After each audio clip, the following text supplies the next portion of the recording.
In the public school system, teachers don't have the ability to cater to different learning styles, right? Because you have so many kids in one class. Norby was like, he's too smart. Like, you're not a teacher and you're not going to do better than a teacher. I still had the misconception that homeschool needs to look like 8 hours of school. Right. And they spent a year in public school. It was enough for us to realize we'd rather homeschool them. But why was it enough? Them coming home and mentioning certain things like, oh, my friend's brother who is in 5th grade has a girlfriend. Did they say they kissed at some point? And it was like, hold on. It's just, I know where that's gonna go. I know that some parents are like, so what's the big deal? We know what influence does. For sure. You know, and I don't think that it has to do with control, but being intentional. A handful of moments in my life when I was younger where somebody exposed me to something, and from then on, it affected my life. Can you talk about that, please? Because I think that that's very important. I remember 6th grade, first time being exposed to porn. And we'll never be able to shield our kids or protect them from everything. At some point, they're entering the world and they'll confront the same things, and it's up to them to make a decision. And I refuse to let society or a school system or culture raise my kids. I refuse, and I will fight. I would literally cry. Do you remember? That was commitment, like, because I know it was hard for you. You were on an island, you were by yourself, you didn't have any example, no mentors. Motherhood and being at home, I don't see it as just a stay-at-home mom at all. For me, like, this is my ministry and this is my calling, and do not confuse it with complacency. I have faith that we're doing the right thing, and that the boys are gonna be good when they're older. Oh yeah, for sure. I have no doubt in my mind that the boys are gonna be well-shaped men. With all that being said, like, I'm sure there's gonna be people with a lingering question. How do you even start?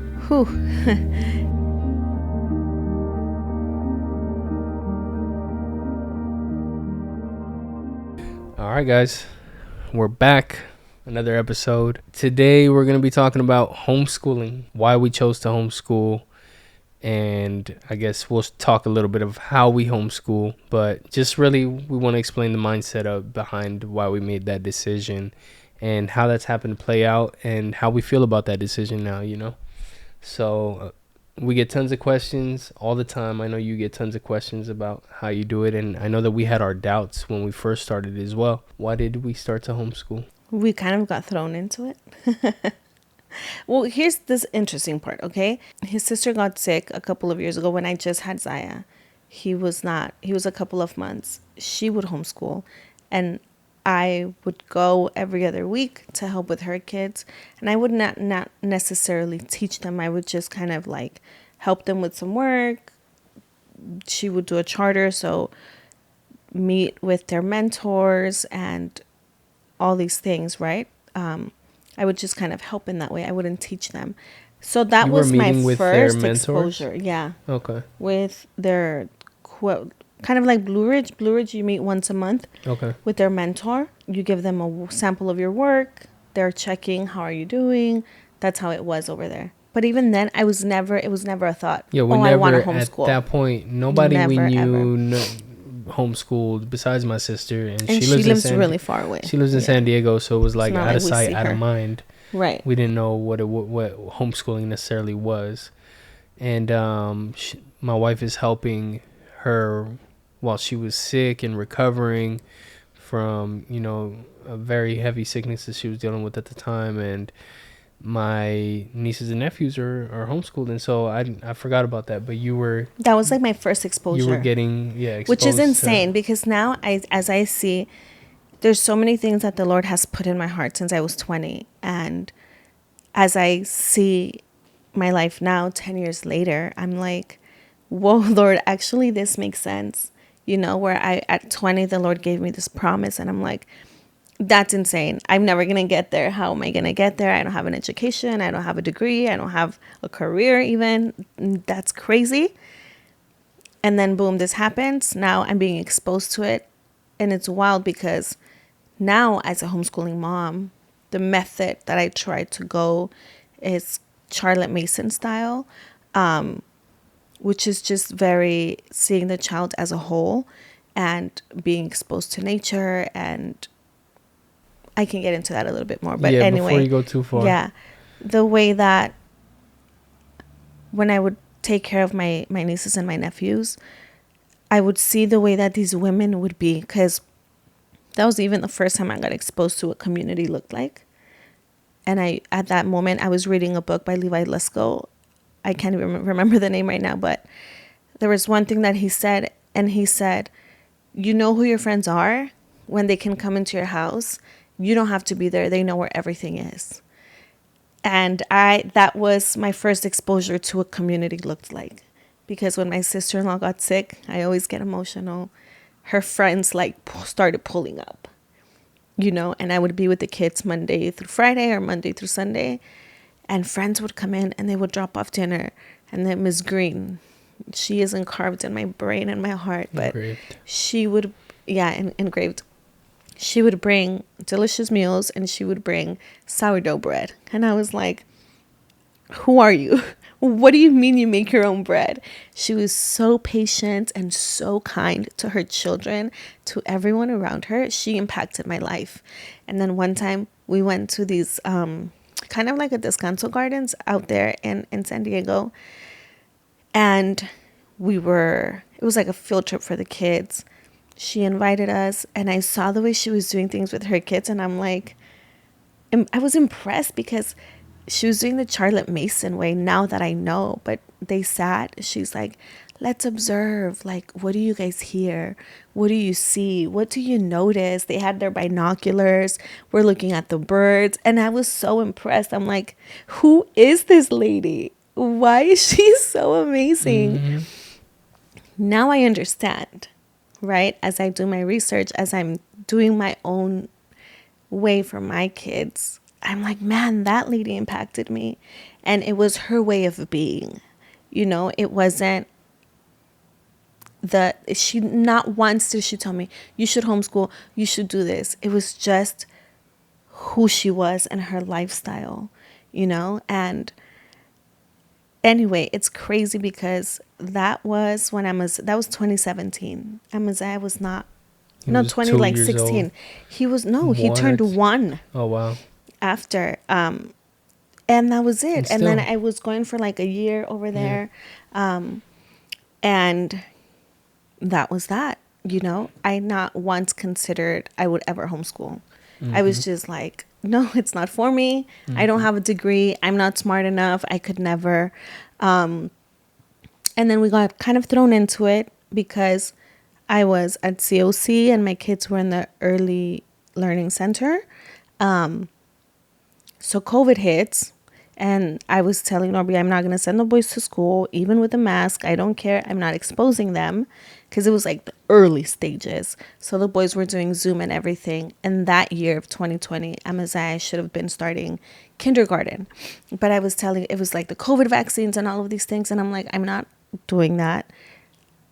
Just, there was not enough research. There was a bunch of things. And I was just telling Norby, I'm not going to expose him even, because it was the first months and we were all scared, like, what is happening. We were all fishy about everything going on at that time. I think just like, it was weird. I'm like, he's little.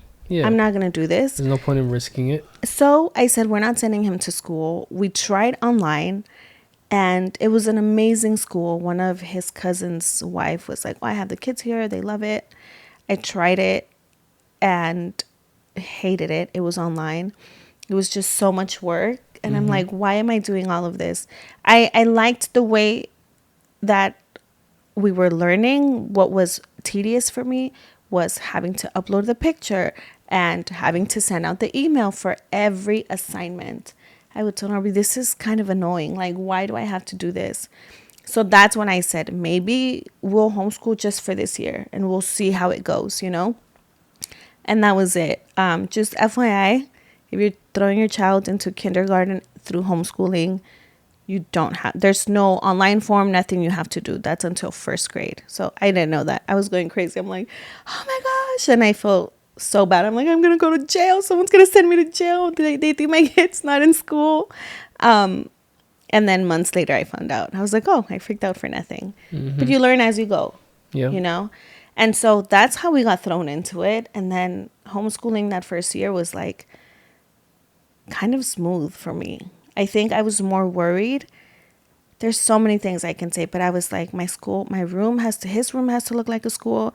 I got all the charts, the weather, the months, the days of the week, the body parts, the 100th charts, everything, right? And I remember doing all my work on YouTube, and I remember some lady saying, do not try to replicate school in your house if you're homeschooling.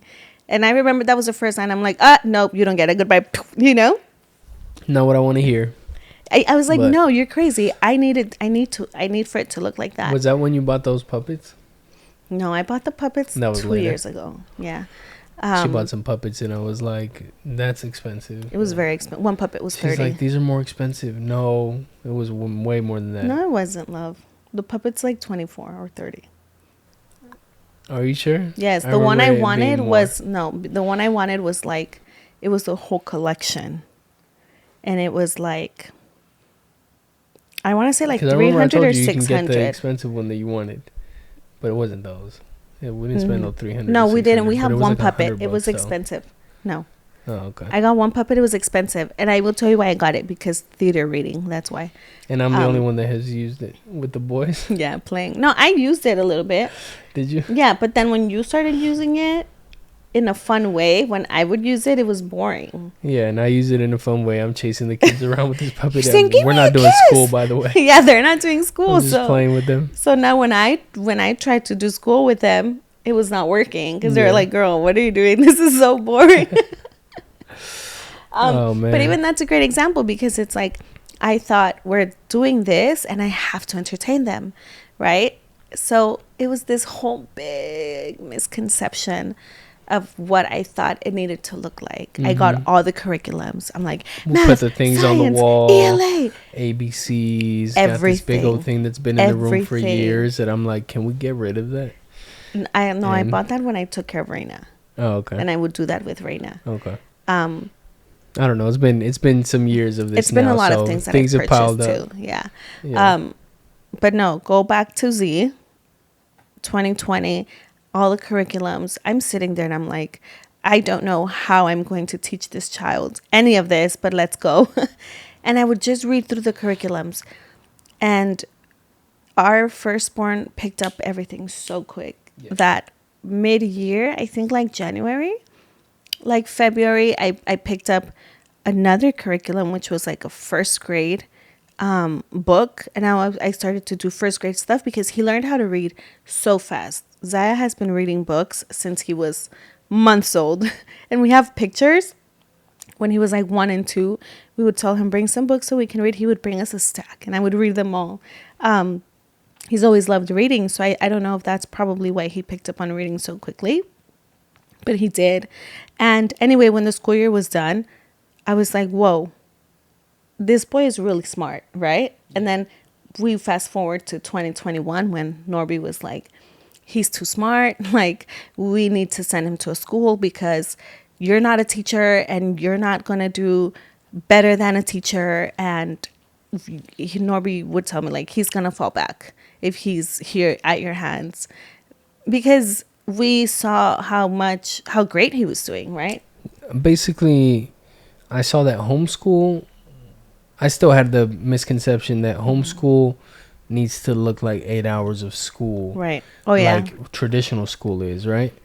And I know that you would not spend near 8 hours at all. I spend 2 hours. Yeah, and I was like, dude, I don't think that he's getting pushed academically. Yeah. Remember that time I told Hank, I was like, yo, what do you think? Like, yeah. And I was like, but I just felt that he's very academically driven, and he'll thrive if he's challenged. He will thrive. He will step up to the plate, and he will learn, and he will get better. Yeah. And I just felt that at home. I was like, I feel like I don't want to hinder that. And so I kept pressing the idea of, let's put him in school. And there's this magnet school near us that he happened to get accepted at once we finally made the decision to like apply. Why I had to do my research again, because I'm like, I'm not sending him to a school that's really close to us. We're not going to send him to like the I'm like, I'm not going to send him school. there. The rating was like really poor. I'm like, I'm not doing that. Yeah. And also, I don't know if you remember, but you were filming something and we snuck in when there was like a, we didn't sneak Yes. in, but Yeah, we walked it through. was like a parent conference or Hmm. something in the evening. So we're like, oh my gosh, let's go film. You had to film something, I think. And we went in with Zaya, and I'm like, oh my gosh, what great are these kids in the way they were speaking Yeah, some kids were and cussing. cursing, and they were like 7, It dude. was elementary, so they were. We walked into the school, and I had to like shoot some pictures. I think Yeah, for one of for my clients RGF, at the yeah. time. Yeah, remember? And I just had to shoot some pictures in like a school setting. So I was like, "Oh, let's go! It's open." And the kids were over there. You guys went to the playground, right? Mm-hmm.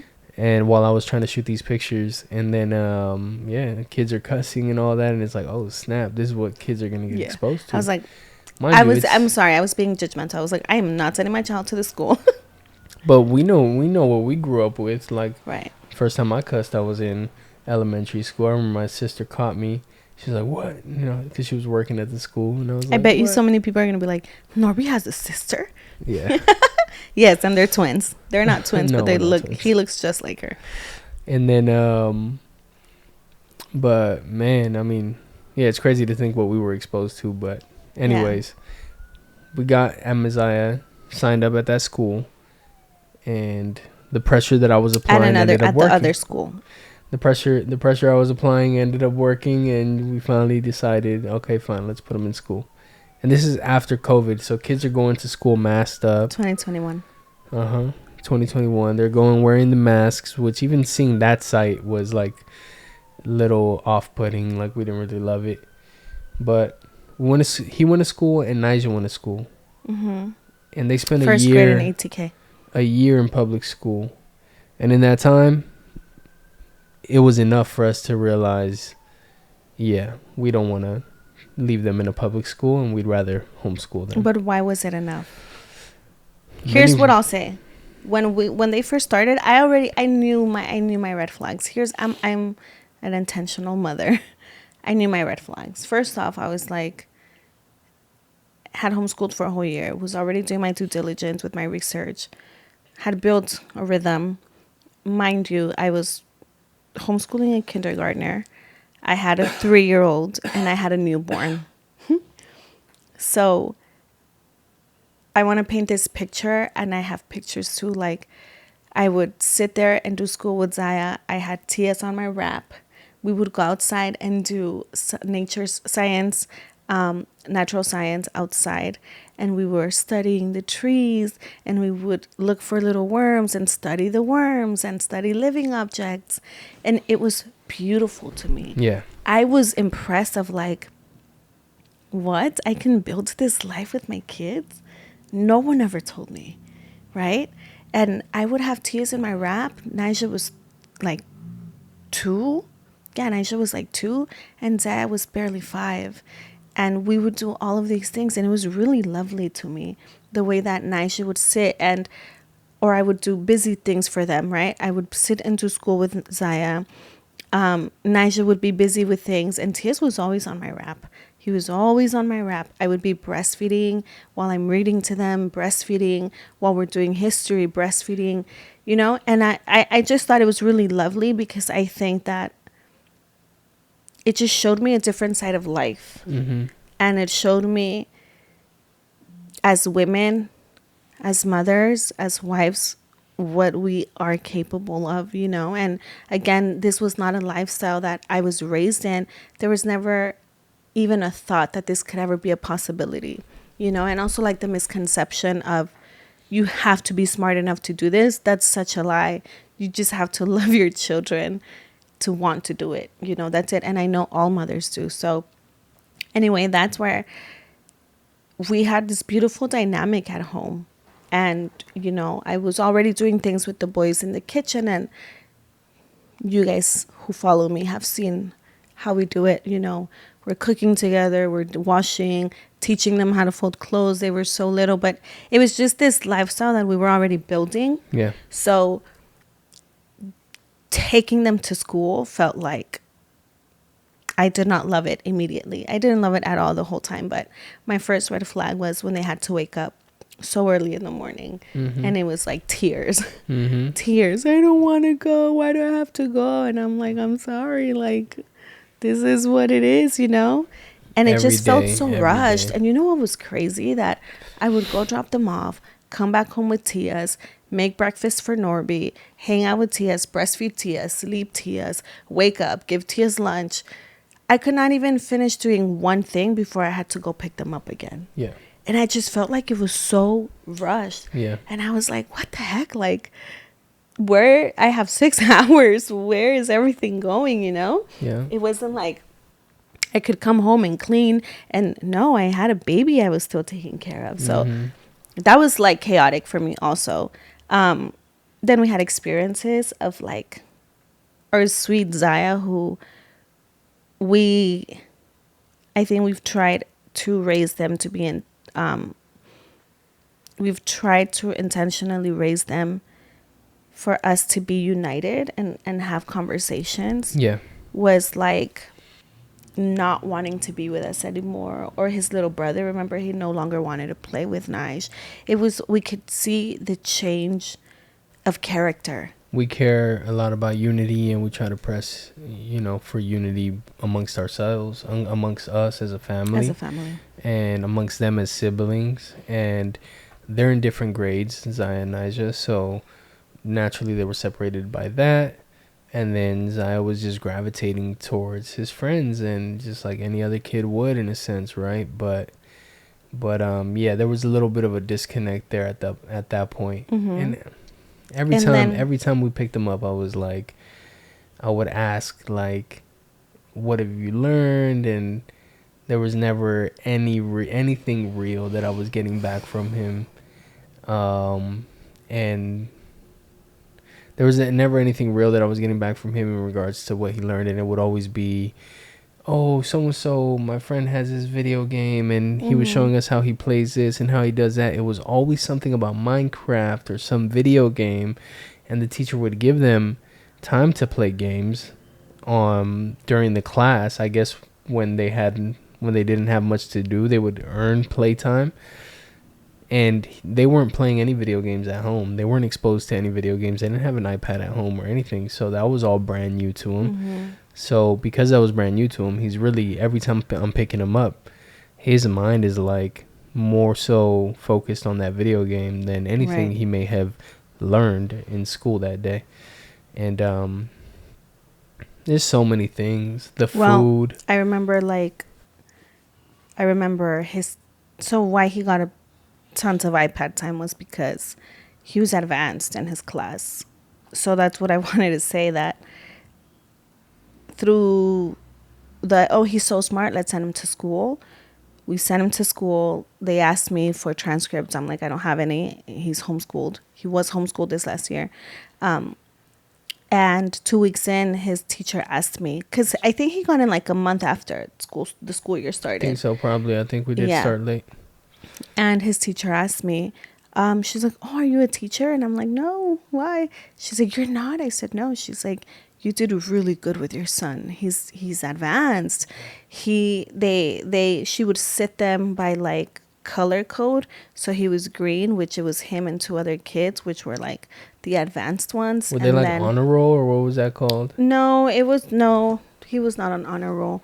This one, when it started, he was just in the green table, and then you had the yellow table, which kids were like in the middle area, and then you had like the red, which were like they were behind, right?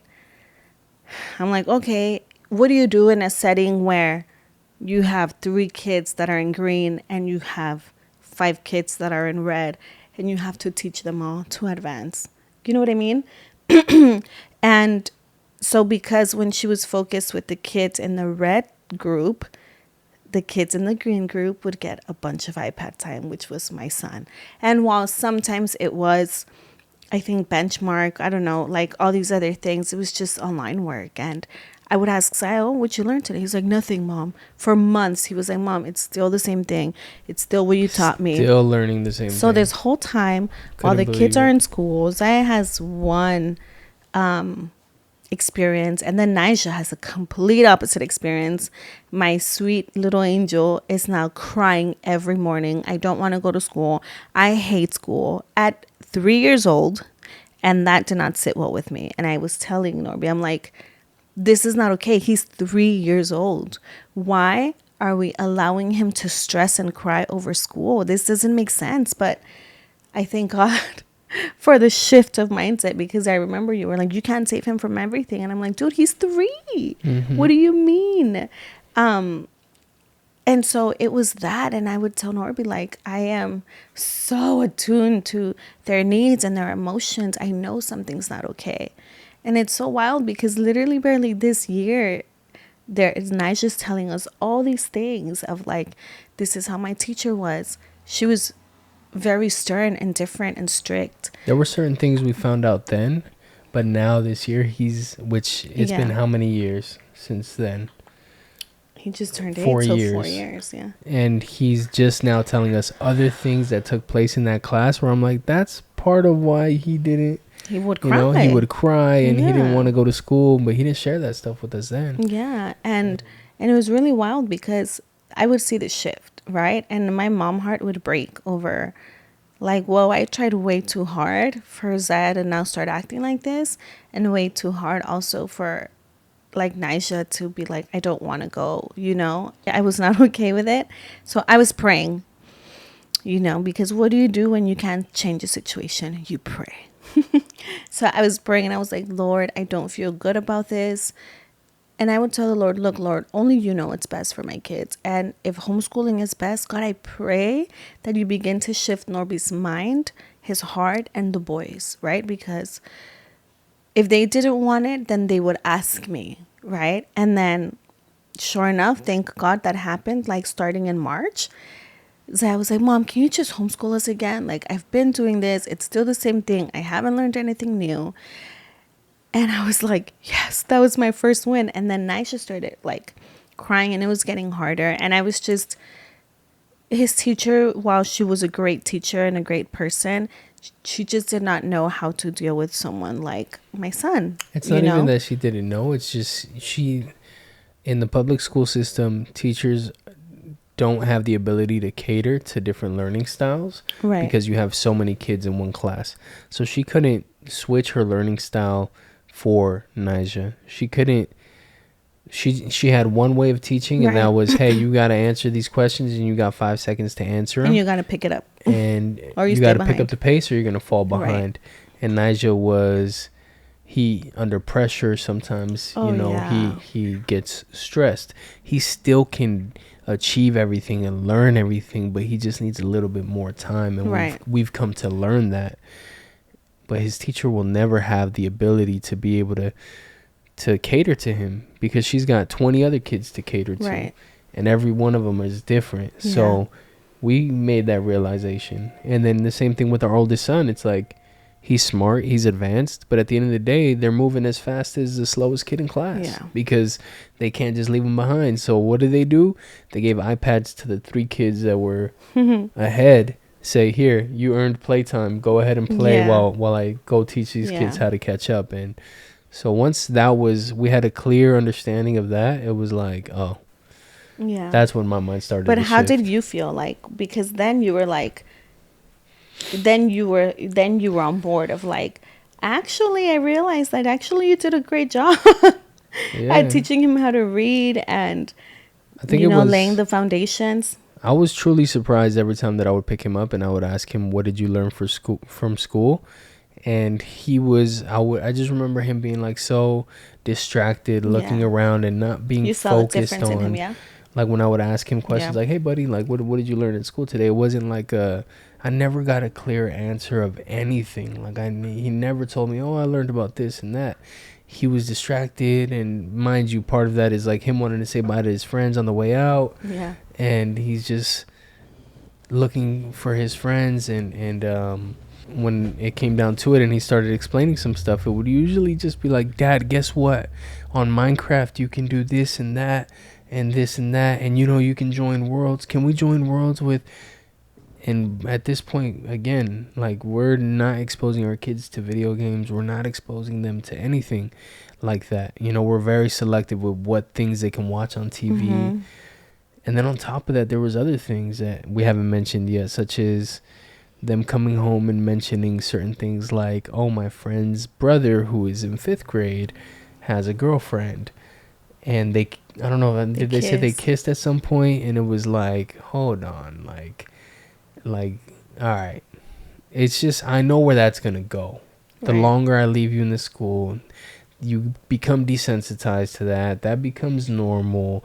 You end up being in 5th grade at some point. And by then, now you're experimenting doing this stuff. And it's like, nah, like, you and I grew up this way. I think that it's really important to note, because we know what influenced us. For sure. Being little, right? And I know that some parents are like, so what's the big deal? It's a big deal for us. And I understand it's not the same, and not everyone cares about that. We care about that. And thank God we get to choose how we raise them, right? Because I've heard of like, what's the big deal? Like, I'm just like, the big deal is that we were not raising the boys like that. And so for them to be influenced and impacted directly through someone else, I'm not okay with that, you know? And I don't think that it has to do with control, but being intentional, you know? I can think back to a handful of moments in my life when I was younger where somebody exposed me to something, and from then on, it affected my life. Can you talk about that, please? Because I think that that's very important. Yeah, I mean, I remember 6th grade. Mm-hmm. 6th grade, first time being exposed to porn. Yeah. And it was all verbal. I didn't even see anything. Mm-hmm. This kid that I sat next to in class would just talk about it. Yeah. And he would talk about what he saw and how it was, he was visually describing everything. And I was like, this is all fresh to me. But me and this kid sit next to each other for one of our periods every day. And me and him are actually kind of close. And all he's talking about it like it's the greatest thing in the world. Yeah. And I was just like, damn, that's crazy. Like, I'm listening to everything. And so now this is getting in my head. You know what I'm saying? And it's sparking some kind of interest. Mm-hmm. And mind you, like, my whole youth, like, I ended up becoming very, like, you know, I was trying to mess around with girls and all that stuff. And I think that was one of those moments that stemmed, you know, that shot me in that direction. Yeah. You know what I'm saying? And I didn't get that out of my system for years. And then that's one thing. I mean, I remember. And keep in mind, 6th grade, you're still like 11 or 12. That's crazy. I was like still very innocent at that point, you know, but got exposed to it quick, and then boom. And then I would say, I mean, there was a moment in time where I remember being exposed to weed early on at some point, and then just hanging out with some homies that I would ride bikes with, and then the older brother who was, you know, 20 something, and we were 15. No, actually I was 13. And then he exposed us to weed, and simple as that. I mean, I remember him even being like, yo, smell this, just smell it. And then there was a bag of coke, and he was like trying to get me to like smell it, and I was like, oh, heck no, bro. That's I was insane. Like, no way. Wow. But just like, and that was at like 14 years old as well. And, you know, first time I got high, I was 13. And then from then on, boom, was smoking until I was 21. Right. And all because of influence. You know, and it's just it multiple. It was like you didn't have that at home, but it was your friend choices. And we'll never be able to shield our kids or protect them from everything. At some point, they're entering the world, and they'll confront the same things, and it's up to them to make a decision. So the best thing that we can do is try to instill in them confidence to be able to say no, confidence in knowing who they are, confidence in knowing what they're meant to do, or what direction their life is going to go, and what type of decisions they need to make. And that's not what was instilled in us. Right. And so we easily fell into the influence. Like, I know for myself, like, I know how weak I was, because I was looking for somewhere to be accepted. I was looking for somewhere to fit in. Yeah. And so I just went everywhere that opened the door for me. Yeah. You know what I'm saying? And That's why I just, I went wild. But if we keep our kids at home, if we homeschool them, then I know that we have more time to create a relationship with them. To bring There's, roots to them. you know what I'm saying? Because we saw the disconnect in that 1 year of school. Yeah.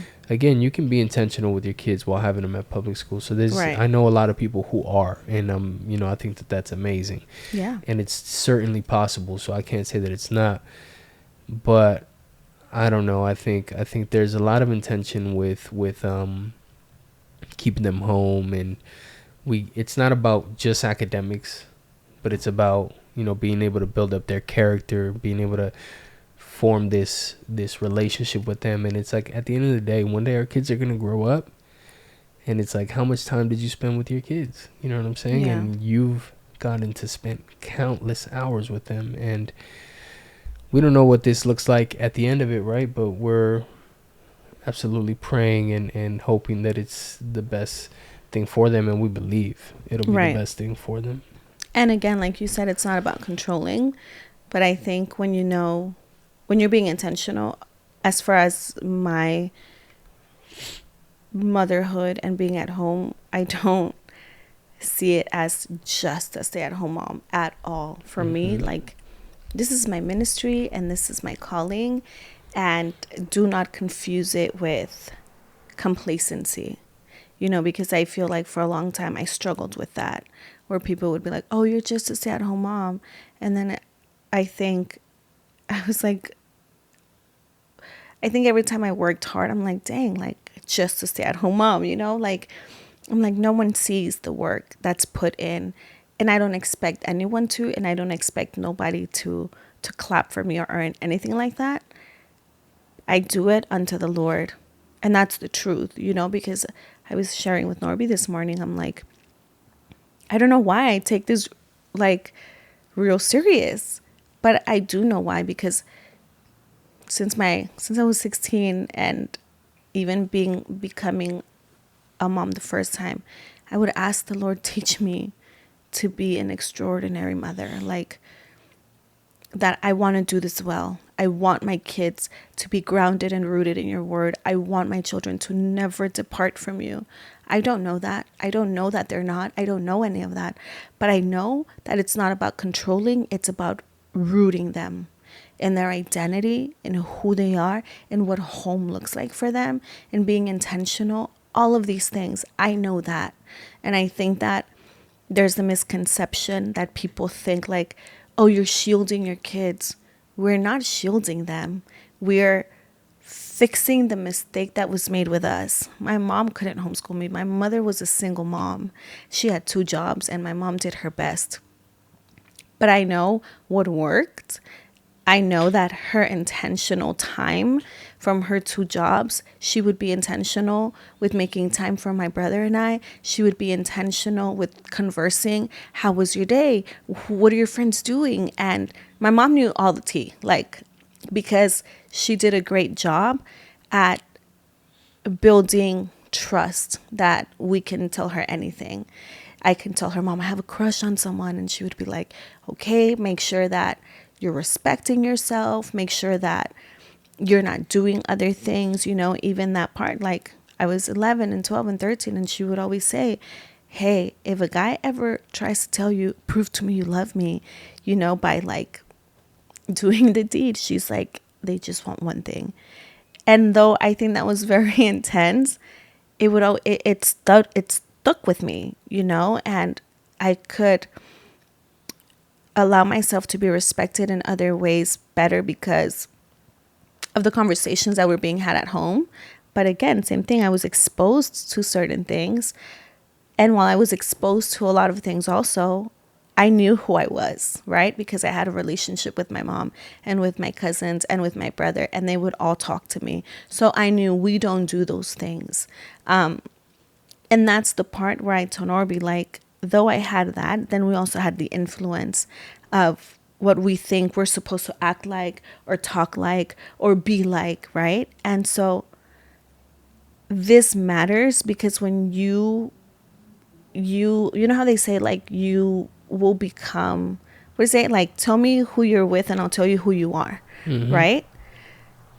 And we can talk about all of this now. Who we hang out with, who we bring the boys around, it's really beautiful because again, I prayed for a community of homeschooling mamas who love their children, who are intentional. Okay. And you went through a long time. I prayed for a group for 5 years. It took her a long time before she found a group. Like, I would literally cry. Do you remember? That was commitment. Like, because I know it was hard for you. And I know you would cry, and I know you felt like you at your lowest point, and you felt alone. Right. And you don't have any friends that do the same thing. You don't have any friends that are even like parents at with kids your age, you know, the age of our kids. So you were on an island. You were by yourself. You didn't have any example, no mentors to go to. Yeah. And you were just praying and hoping, you know, praying for a community. And I remember that, and I was like, I don't even know where you start, you know? Like, there's got to be groups somewhere. And I remember when you told me one time, you're like, hey, I found, like, this group with, like, on Facebook, I think, right? No? I was doing my research. It was God's grace. You found it was just God's grace. And I remember you told me, you're like, I think I'm going to go check it out. But it's 30 minutes away. And I was like, all right, go check it out. And you went. So I would there's tons of co-ops and hybrid schools and classical conversations, these type of things, of groups that you could join, but you have to do what they do. And I was like, I'm not going to do that. Or churches that offer things, but you have to go to their church. And I'm like, I'm not moving churches. And these were things I had prayed, right? I was like, Lord, do you want me to move churches? No. Okay, great. Do I need to switch this? No. Okay, great. So then tell me where I need to go. Praying. I'm like I don't even know how. Honestly, I think it was God's grace because I was like scrolling on Google, like homeschooling groups around me, all these things. It took me to HDSLA. HDSLA took me to locations. The HDSLA website took me to more websites. And somehow I ended up with where I'm at now. I email them and I'm like, I hope that there's space. I email them. And then she's like, great. It was Natalia. Oh, was it? Yeah, because she's like the lead. That's awesome. And she's like, yeah, we meet at this time, at this day, la, la, la, la. And I'm like, golly, it's so far, though. And anyway, we go. I'm praying about it. I kid you not, the first time. The kids are kind. They're respectful. The boys are playing. They're playing sports. They're not whiny. They're not complaining. They're not expectant of like, give it to me because I'm smaller, or fighting. They're finding solutions, which was a shock to me because I'm like, we try to raise the boys this way, you know? That was one. And then there was two. Our kids weren't even doing sports at that point. I remember they were intimidated at first because the kids were playing sports, and our kids had no formal sports experience yet. No, but this was the first time. The first time they were playing football and the boys were doing it. Then they played basketball. And I was like, this is insane. It felt like just like a safe space. And then I hear two girls on the swing. And one of the girls said, oh, do you watch this or something? And another of the girls said, oh, no, like, we're not allowed to watch that. We're not allowed to watch that. And then on that same day, there was something else when they were like, it was just the way that they were speaking and carrying themselves. And I thought, this felt like too good to be true. But really, it was an answered prayer. Because I'm like, when the little girl said, we're not allowed to watch that, she's like, I'm actually reading this book instead. I was shocked because that's what we would do with the boys. That's what we're striving for. Everyone is like, things were intense because we say, oh, they're not allowed to watch that, or we can't listen to that. And again, it's because of character, and because what you watch, what you listen to feeds your mind, feeds your heart, and so forth, right? And at that moment in time, if we ever told anybody, oh no, our kids can't watch that, we were kind of looked at like, why? Like, you guys are being too strict. Yeah, well, this was 3 years ago, so I was 7. You stepping in there finally felt like, okay, these are people that kind of see it how I see it. Yes, because there's a fear of God, not because it's control. It's because it's a fear of God, and we know how we want to raise our children. So it was little moments where I was literally crying the first time. I'm sure I have the video. And I was just like, wow, Lord, this is insane. Like, this is what life looks like when you wait on God. And so we started going. He was saying, like, I didn't like it at first. It was not that I didn't like the fact that I had to socialize because I feel like I've been so hidden in my home and with the Lord for so long that stepping into the real world, like, I can do that alone, because I feel like after being for such a long time at home, just focused on the boys. This was 3 years ago when even I started getting out with him more, getting to know his friends and all of that. I did not know how to socialize. I still don't know because I don't know how to do small talk. I want to know your heart. I'm like, oh, someone's your favorite color. Like, it's so boring to me. It's so lame. I'm like, why are you being fake? Why am I being fake? Like, you don't want to talk to me. I don't really want to talk to you. Like, if you want to talk, let's have a real conversation. And that's what I hate it. I hate the fluff. I hate it. I can't do it. So that's what it felt like. And I was like, ooh, I don't really want to go because I just sit around and all the moms are like, I don't love it. Anyway, we end up going on a camping trip.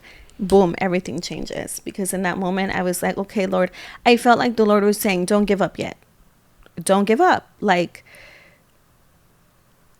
don't give up. That's what the Lord was saying. And I was like, fine, we're going to try it one more time.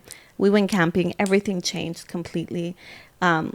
We got to bond with the parents where now I became friends with these moms, the dads, and even just, especially just seeing the way that these other families are intentional in raising their kids. And when my kids are with those friends, I promise you, I don't have to worry. What are you talking about?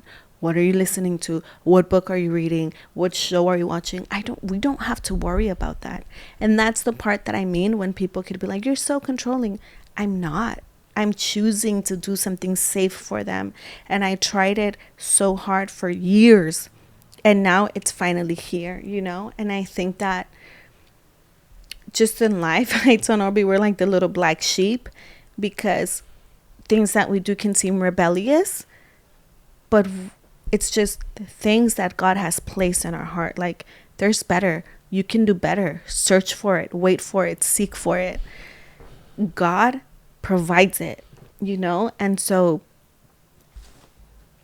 I don't know if you guys thought this podcast episode was going to be of like, this is what we do. This is how we do it. But this is why we homeschool, because we see the boys holistically, mind, body, spirit, not just academics. That's not education. And I think that we confuse education with academics. Academics is just give me straight A's. What's 2 + 2? It's that. That does not ground and root a child. Going to school is not going to teach them their roots and all of that, It doesn't do that. But when I'm homeschooling, I'm educating the child holistically. Life skills, how to treat people, how to shake someone's hands, how to look someone in the eyes, how to communicate, how to say, I like this, I don't like this, this is my opinion. All of those things. My kids don't have to walk in a line. Use your imagination. The same line everyone's walking. I don't want that for you, Yeah. I mean, we send the kids outside. Use your imagination. Go play. Come up with games to play with each other. They're bonding with their brothers, their siblings, more than they ever would had they been in this school. And I mean, you've said it before. It's like we've been exposing the kids to the kitchen and cooking for years. And now my 2 older boys can make their own breakfast. My youngest will be able to make his own breakfast as soon as he's tall enough to reach the stove. They know how to wash clothes. We have dogs. They pick up the poop. They feed the dogs every day. And there's all these little things that we've taught them how to do. And after school, we usually do chores. They help out. Like you vacuum, they help out around clean, the house. Put dishes away. Yeah. And it's not perfect, guys. Like, first off, I just really want to reiterate that I know everyone can't homeschool. Yeah. I understand that. And if you can't and your kid goes to school, I'm not knocking that. I get it. I mean, we've felt the weight of Yeah, of having absolutely. only one income, and while you homeschool. Yeah. But as much as there's been times where Mon says like, I have to get a job, I have to work on the weekends, and I'm like, nah. I'm like, or she's like, oh, I'll work during the week and then I'll do school at some point. And I'm like, nah. I'm like, nothing is worth, in my opinion, nothing you can do right now is worth, putting the kids to the side or even having to put them in school. Like, it's not worth it. Yeah. Instead, let's figure out a way to generate income. And that's why we have plans, we have goals, Right. because we don't want to divert from what we've been doing, because we've already seen, how it's impacted the kids, how it's Yeah. impacted our home, and why it's worth it. So Going back to what Norby said, like, of course it comes with sacrifice. I've had to put my life on hold, and I have not had to put my life on hold. It's looked like, from the outside looking in, like I've done nothing with my life, but I've done the greatest thing I could have ever done.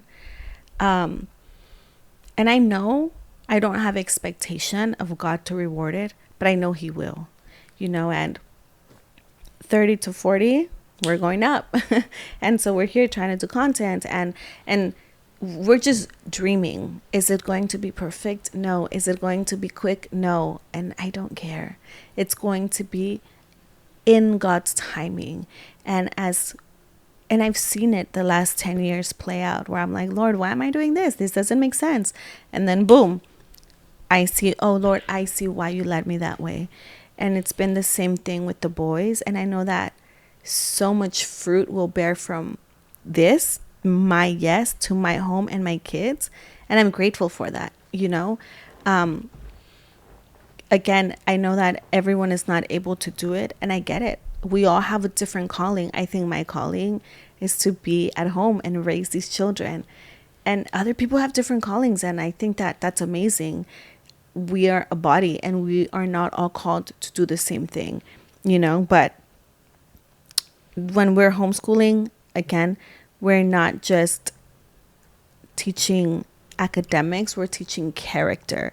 And I think that's our first and foremost, like, teaching character, teaching identity, and grounding and rooting the boys. That when things get hard in life, you're going to seek God. That you're going to know the Lord is my shepherd. He makes me lie down in green pastures, knowing these things that no one else can take or give you.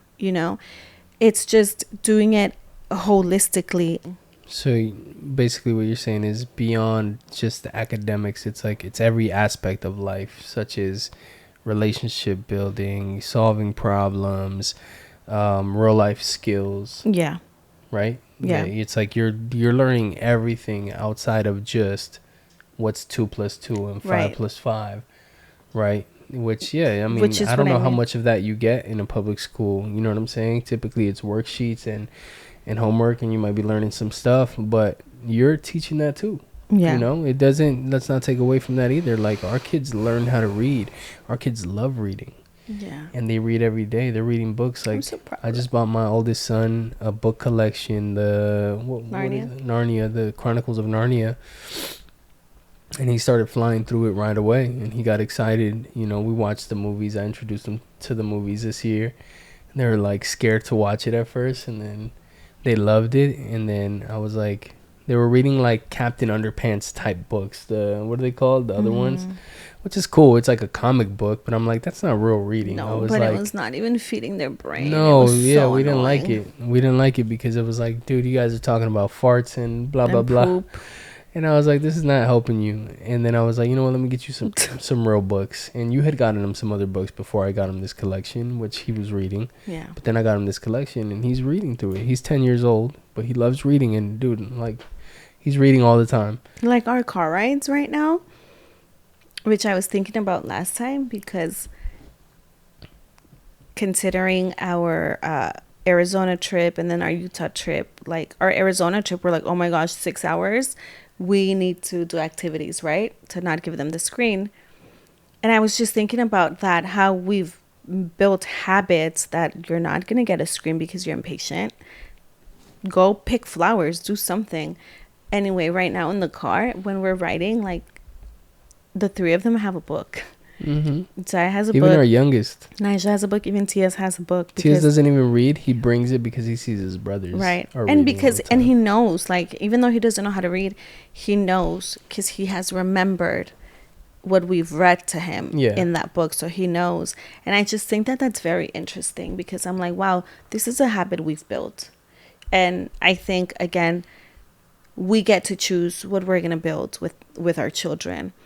And I really hate the fact that culture tells you otherwise, because these are your kids. You are the parent. And I tell Norby all the time, I'm like, you're the dad. Lead them. You know, our job when God gave his children, we are to shepherd them. We're not to be the dictator. Do this, don't do that, go to the left, go to the right. No, we are to shepherd. We are to guide them, teach them how, what, when, why. Why does it work? How does it work? Teaching them all of that. And so this is why we homeschool. It is a calling. It is my greatest honor to lead the boys, to teach the boys. And I refuse to let society or a school system or culture raise my kids. I refuse, and I will fight. You cannot fight better than from the place of prayer. And that's where I've been. And this is how I'm fighting. And I'm not trying to be rebellious against the government or anything like that. Maybe I am, in a sense of like, I don't believe what you believe, and I'm not going to let you input that into my children, because that is not what the Lord is calling me to. If the Lord said, send your children to school, great, Lord, I'll send them to school, because you're doing it for a reason, you know? But it's just not it's not our season, and that's not what it looks like. And I thank God, because I feel so privileged every time we do things with the boys. I'm like, wow, Lord, like, you really are good, and you really are perfect, because the life that our children have lived, never in a million years would I imagined that would be this good. You know, the things that they get to do, the friends that they've made. Like last Friday, we're at a friend's house. They're in the pool. It's in a safe environment. The kids are playing safely. They're being kind to each other. Like, not an iPad in sight. Not an iPad in sight. And we're proud of that. We enjoy that. You know, it's like, that's the way we grew up. It's insane. We didn't have devices. It's so crazy, because even 4th of July, one of the moms, she asked me, do you homeschool your kids? And I said, yes. I said, do you? She's like, yeah. She's like, this makes sense, because we call it a 90s childhood, right? Mm-hmm. When we're like, there's no iPad, everyone is playing. But guys, this is what our group looks like. Yeah. And outside kids, and I'm not saying outside kids, I'm just saying kids who are not homeschooled, because we have so many friends who are not homeschooled, and cousins and family. But, and I'm not being mean, I'm just, when they come, there's a little bit of the lack of imagination or playing, or it's like, I'm bored, you want to be entertained. And when the boys are like, I'm bored, I'm like, praise God, use your imagination. You know, being bored is such a beautiful gift. I tell them all the time. And they've been in that situation so many times where they've had to get creative on how to have fun. And I've been the one to guide them on that too. Like, yo, all right, you're bored. Let's go outside real quick. I'm going to show you how to come up with a game. Yeah. Come up with new rules for a game. Boom, do this. And I give them that example. And now they can sometimes go out there and go create their own game and say, hey, we're going to do this. We're going to do that. Same way that we grew up. Or sometimes we see and they have like built amazing things already outside. Yeah. You know, amazing games. But the 4th of July weekend, we were at a friend's house, and it was funny that she asked me, you homeschool? And I said, yes. And she's like, that makes sense. All the kids were in the pool. Our friends have a bridge. So you have the pool, the bridge, and under the bridge goes to the other side of the pool and the jacuzzi. The kids were playing Pirates of the Caribbean. And it was beautiful to see, because they're jumping from the bridge and they're just playing. There was no whining. There was no tantrums. There was no, like, he did this, he said this. Because all the kids, again, are being raised from the brain to the heart to the mind to the soul, like holistically. When I say holistically, I mean as a whole, right? And you can see it comes into play when you have all these homeschool kids. I don't know why people say they're weird. I don't think the kids are weird. I think they can be weird if they're using their imagination. It can be weird to an outsider that is like, you're so strange. What do you mean? I don't see anything. I was that child. It makes me think of like when you think you're the cool kid in school, yeah. you know what I'm saying? And you're like, and you see a kid that's totally different, but like, there's actually a lot of cool things about that kid. Like back in the day, we thought the nerds were like nerds. We would like, call them they're nerds or whatever. But it's like, look, man, they're the ones that became millionaires, and or they're the ones that did something. Sean, amazing. Are you a millionaire, Sean? My friend, I would always copy his work. I'm like, and he would be like covering his work. I'm like, Sean, come on, just tell me one. And he'd be like, it was so annoying. And that's not the case with everybody, right? But it's like, but some of those people went and did amazing things, and it's like, that's the way I look at homeschooling sometimes, where I'm like, all right, I see why people might think that these kids are weird because they're different, and because, but I look at a kid that's like nonchalant and who's all serious.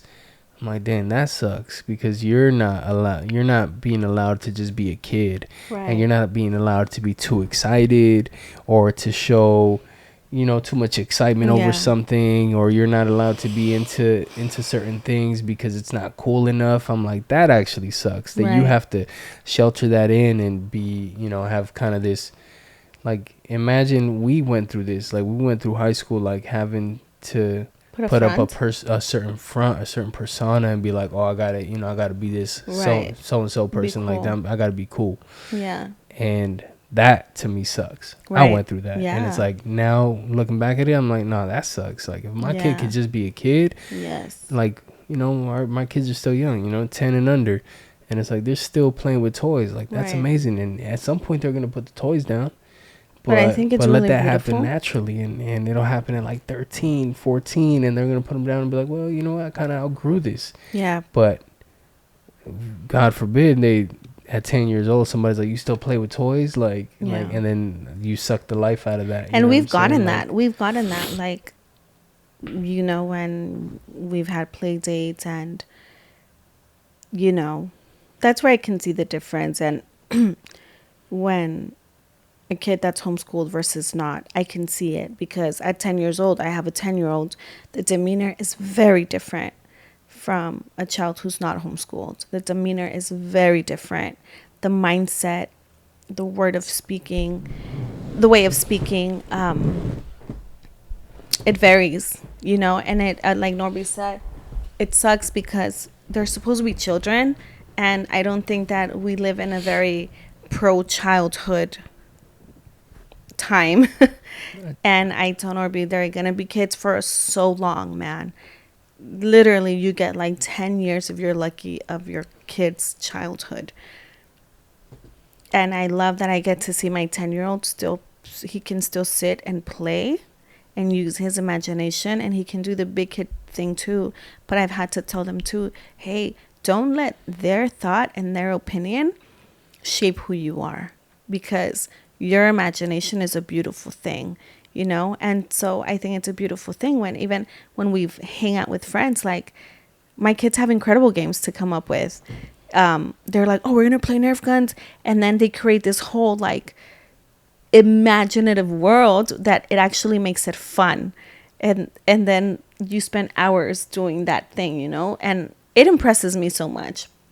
And I think one thing, like Norby was saying, because we were like, I was like the cool kid, I was like, oh, I'm too cool to do that, I can't do that, and I think that's also why, because I really couldn't comprehend it. I remember my cousins would sit and play. I remember they were playing like Harry Potter and I don't know what, and I would just sit on the couch and I was laughing at them. I was like, you guys are so strange. And they would do their voices like Harry Potter, and I would just be like, I would sit there to watch them because I thought it was hilarious, so it was entertaining. But I'm like, that sucks, because I was like 10 and I was sitting there judging them, like, too cool. But because I didn't maybe have that And when we did, we had time to play and all of the things, but I was not interested in that. Now I tell the boys that you're a child, use it fully, because one day you're going to be a grown up, and then you're going to have to work and then you're going to have to do the things. So with all that being said, like, I'm sure there's going to be people with a lingering question, whoever's interested in homeschooling, like, how do you even start? What approach do you take? And I'm sure with them researching, they start to find all the different types of homeschooling styles. But yeah, I mean, do you want to talk about that a little bit? Because I know you struggled a lot with finally getting to a place where it's like, okay, I want to take this approach. You didn't know where to get curriculums from. You were kind of piecing things together from different places. And I think that was a very hard learning curve, which at some point we should do a deep dive video on, how you basically can get started. But yeah. There's literally thousands upon thousands upon thousands of curriculums. It's so funny because you said approach. Actually, a lot of people don't know about approaches. You know it because I've said it to you. But there's tons of curriculums you can go, and then there's approaches to homeschooling or methods, right? Like unlearning or unschooling, Charlotte Mason, Montessori. There's so many routes you can take. I think first things first, you know your child best. So where do they thrive? In what areas do they struggle?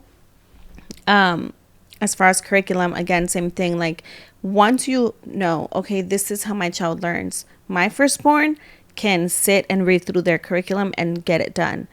My middle is learning that. I'm teaching him how to be more independent, but it took me a little longer.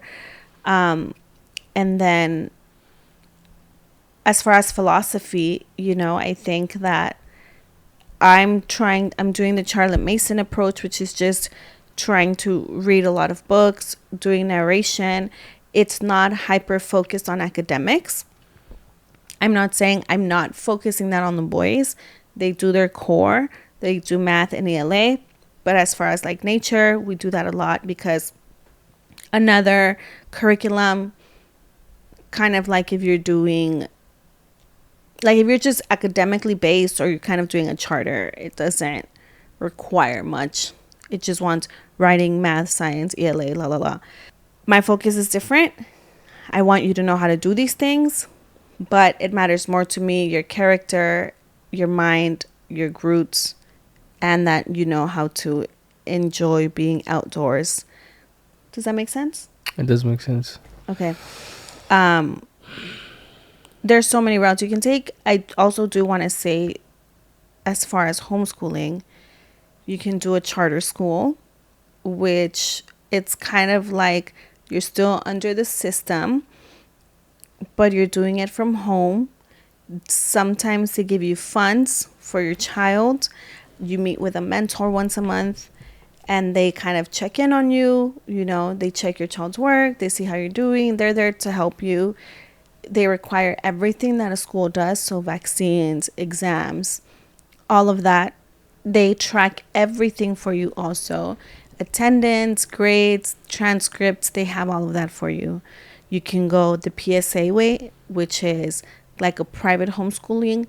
Can you say what PSA means? It's a private school affidavit. Okay. And that you file every October 1st. October 15th is your deadline. And that's... You get like a grant? You get money for that? No, I wish. No, that's under you. That's what I do. I'm not under anyone. I'm not under a charter. I just file. That's my way to say, hey, government, here's proof that my kids are doing school. I teach them, and then I make their portfolio, which could just be like sample work once a month.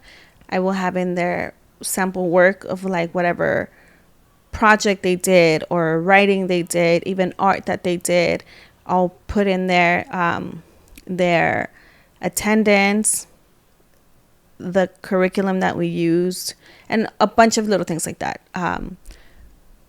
That's a little bit harder. I think that's the way that I like to do it, but because I don't want someone to tell me how and what and when to do things for the boys, because if something doesn't work for my kids, I discard it and I look for what does work. So I maybe just like to choose it the harder way. I don't know. That's how I do it. And then you can also do kind of like, it's like a PSA, but it's like private tutor style where you can pay someone to come and homeschool your kids. You know, there's a few different ways that you can do it. How much time do you spend during homeschool hours, on average a day? And then how much time do you spend preparing for a week, or how much are you preparing for at a time? How much time do I spend with the boys teaching them? How many hours are you in class for every day? And then how much time do you spend preparing for? Are you preparing for a week at a time, 2 weeks at a time? Because I know you've stayed up countless nights laminating things and preparing for it. Like how long are you preparing for, and how many hours are you spending during that preparation? What are you doing during that preparation? Yeah. And then when it all comes down to class, how much time are you spending in the class each day? Okay. So I teach the boys like 2 to 4 hours on a regular day, and it all depends, because mainly it's 2 hours, and then if it takes longer, it's because we had a rough day, which can go up to 4 hours. But that's like breaks, that's probably some tantrums, like I don't want to do it, I'm like, you have to do it, whatever. But if it's a good day, we're done in 2 hours. I remember one time they woke up at 8, and by 10 a.m. they were done with school. Yep. And I'm like, guys, you see what it looks like when you put your mind into it, so it's very easy. On a good day, we're doing math, ELA, science, which I would probably rotate math, ELA, science, then the next day math, ELA, history, then another day math, ELA, science again, like that, because it is insane to try to do math, ELA, science, art, music all in one day. They're not really going to retain much.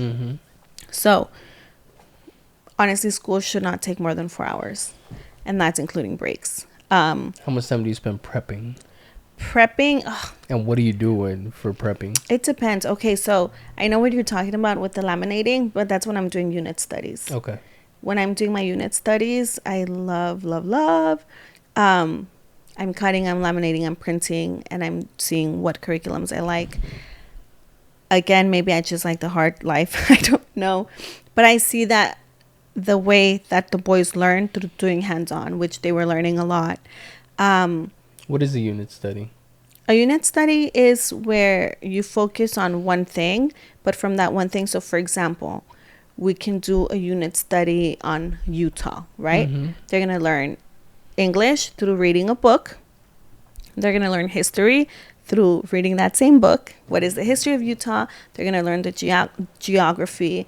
You can throw in some fun baking if you want, what do people in Utah like to eat, or what food originates in fruit, exactly. So there's your math, and then your history. Your Bible could even be like things that even like, your Bible, like, why is there so many Mormons in Utah, and religion and whatever. So that's a unit study where you get a little bit of everything through that. And it's all hyper focused on like one thing, which is Utah. Subject, so I know every time that we've traveled, you've done a unit study for whatever place we've gone to, whether it was Arizona, Utah, even Lake Big Cachuma, Bear, or Lake Cachuma. That was fun. Yeah. And that's the beauty of it, because I want the boys to know there's literally beauty everywhere you go. And now that's I think the main thing why we homeschool. I think those lessons mark them, because not only are they learning on paper, it's like, we went to this place, we saw it with our own eyes, we have photos, we have video that we documented at this place that they're going to be able to look back at in years, and maybe they'll remember some of those facts that they learned, but nonetheless I think it marks them a little bit more. And the only reason we can do that is because you have control of the curriculum and what they're going to study. And that's what I mean, like the way that I do it through the PSA, like no school is going to be like, learn about Utah, and so I get to say, for history, or for right now, we're going to do this unit study, and then you add your math and you add your ELA, your core subject. But it's the way that I've seen helps the boys, and it's engaging and it's fun for them and for me. Then there's been other times, like when we went camping the first time, I got this camping curriculum, and I laminated and I did a bunch of things. And it's just like that one. It's fun. It's a lot of work though. And it's mainly for like younger kids. Because then you do like nouns, adverbs, math, but it's just mainly multiplication, like mastering things. I loved doing that and it was fun. That would take me like, oh my gosh, like I want to say like anywhere from 8 to 10 hours To prep for. to prep. Yeah. And how long is a unit study? And then the boys would literally use it for like 20 to 30 minutes. Crazy. And I'm like, not worth it. Like, you better do this more. You better love this, you know? Yeah. I just felt like it was fun and it was beautiful. That was like the Pinterest time. This was like last year where, and I'm like, oh my gosh, because you fall so much into making it look so pretty. Like I look at the things on Instagram and I'm like, oh my gosh, I want it to look like that. It's so beautiful. And it is. But a lot of the times these moms are getting most of those things already sent to them. You have someone who already did it for them. But as a mom, to do all of that, it was just a lot of work. It was fun. I don't regret it. They were younger and it helped them engage them more. But at this age, they don't need that anymore, you know? So that was that. You asked another question. I was just asking about the preparation. And then prepping. Well, right now, because they have their curriculums, I just look through it. It doesn't take that long. I just have to look through it. Okay, what are they going to learn this week? Could be like a Sunday, whatever. Sit down, look through it, and just grab whatever they need. But it's not that much, really. So it doesn't take long. When you buy the curriculum, it doesn't take long. Yeah. To prep that. What took me long to prep was when I was cutting, printing, laminating. That took long. And it takes long if I'm making my own unit study. Then that's like teacher work. Like when I did the Lake Kachuma one, I think I took like 24 hours. But I was doing my own research. Yeah. Because just FYI, there's no unit study on Lake Kachuma. Yeah, well, I'm not surprised. Yeah, and I was so intrigued and impressed by everything I learned. And I wrote up my own little unit study, and I did that with the boys. You might have to revisit that, too, because I know you didn't even get to fully dive into it while on that trip. Yeah, I mean, we read through it, you know. Yeah. I wish that I can make it look pretty and sell it. How would you say homeschooling has changed or affected your relationship with the kids? It's been great. It's been lovely, but it's challenging because it's challenging to separate mom from teacher. And you don't have to, you know, like I never want to be teacher. I'm always mom.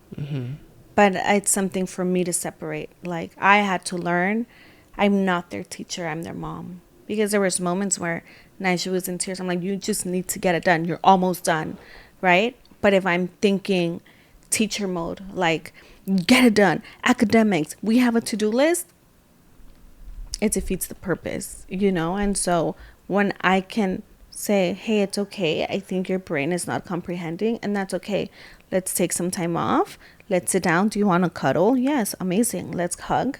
And then we come back to it when your brain is fresh.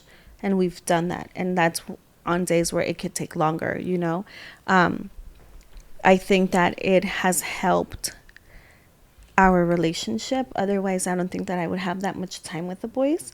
It helps them to have a routine. And it helps them to have leadership. And to teach them respect, you know. But I think it's funny because I think also because I teach the boys, they think I'm like kind of really smart and I'm not. But a lot of times they ask me things and I'm like, I don't know, but let's find out, you know, let's see, let's look into it. And I think that it's built a really great relationship. But it comes with its challenges because I'm mom. They're probably gonna be like, I don't care what you have to say if they're having a rough day. Which is funny because I just told you I'm taking this class and I was speaking to the moms who all do Charlotte Mason style, and I asked them, I'm like, guys, I need help, SOS, because my 4-year-old is rocking my world. And they all said, don't worry about it. Like some of them are teachers, some of them have institutes, and co-ops and hybrids and all these things, and they were like, my kid is the worst behaved in my class. And I'm like, that brings me so much peace. Because it's like, because at the end of the day, to them, your mom and every other child on the earth can obey and listen and respect you, but your child is going to defy you. And I think that so many times we see that as rebellion, and it kills our pride of like, behave good, everyone else is listening, but they see me as mom, and I think that that's a gift. So OMG. Sorry. I promise I showered.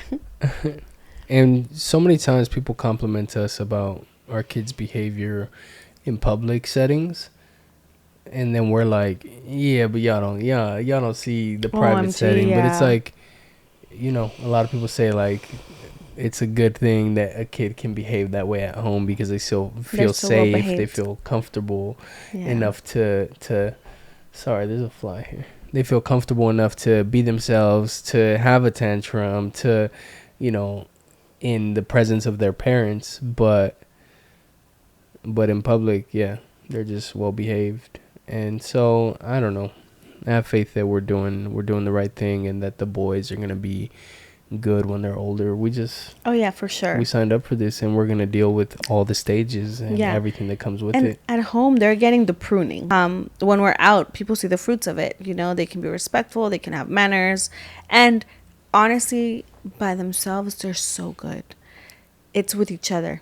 They're like pinching each other, fighting, la la la. But with other people, they're amazing. And of course, at home, it doesn't look perfect. At home, they're screaming, they're fighting, they're challenging hitting us. Each other. They're challenging us. And that's okay. I told Orby, I'm like, I would rather that with us than with my mom or your parents or anyone else. They would never dare to speak like that to other people. So I told Orby, it's fine. We're going to take the hit because we're parents. But I have no doubt in my mind that the boys are going to be well-shaped men. So with that being said, I mean, if you guys are considering going the homeschool route, then just be prepared to spend that extra time with the kids, and it comes with its fair share of challenges, but the reward is so much more valuable than whatever rough experience you have along the way. And it's just very worthwhile. Yeah, we hope you love this. I'm sorry if it's a little lengthy. There's so many ways you can do the homeschooling thing. You don't have to do it our way. I just really believe in motherhood, and I really believe in shaping my own kids. Does everyone think that way? Absolutely not. You don't have to, and we are not condemning you for that. I just always have to say that because unfortunately, oftentimes I'm looked like I think people have assumptions, right? And I'm just like, bro, I'm doing this with my kids. If it works with you, great. If it doesn't, great. Everyone does it differently. To me, I take my homeschooling very serious. I take raising my boys very serious. I take my work at home very serious because I know that I do it unto the Lord. If you have questions about what the process looks like, curriculums, learning styles, methods, all of the things, absolutely feel free to message us, DM us. It works better for us if you commented under this video so that I know, because if you go onto my DMs, it might get lost. And I hope to work on a YouTube channel where I can do all things homeschool, because you're not going to learn it in one sitting. It's a lot. But I would love to help you navigate through getting started if that's where you're at, But again, I think that the beauty of life is that we get to choose how we do it. Don't let nobody else choose that for you. And if you're looked as rebellious, then so be it. If this is where the Lord is calling you, go ahead and do that thing. So that's it. We love you guys. And I really hope that this was helpful. If you have any questions, drop them below. Love you. Bye. Appreciate you guys.